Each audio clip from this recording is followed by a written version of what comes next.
Эрхэм хүндэнд Монгол анд нөхдөө. Монголын сайхан оронд олон жил ажиллах хугацаанд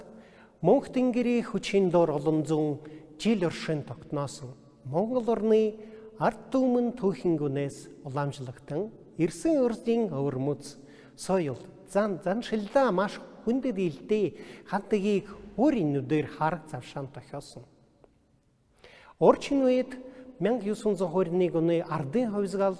хэмэх төрийн гол баярын онцлогийг өртөө шингээсэн наадам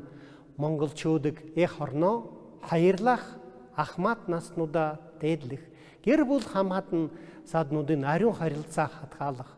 байлгал дэлхийгээ баярлан хамгаалах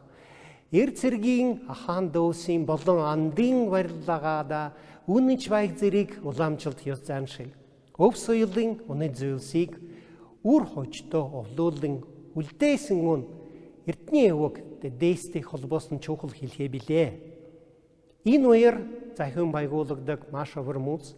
эрж хүч дүрэн 93 наадам хэмэх спортын тэмцээнүүд нь энэ хүү хэлхээ холбооны бад бүхийг улам дододгоож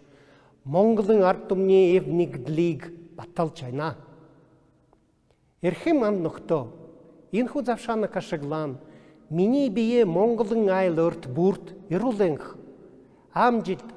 ололд дүр дэлбэг сайхан амьдралыг мөн нарисаг сайхан Монгол оронд хөгжил цэгцэглэг сайн сайхны бүхний хүсэн ёрож байгааг хүлээн авна уу.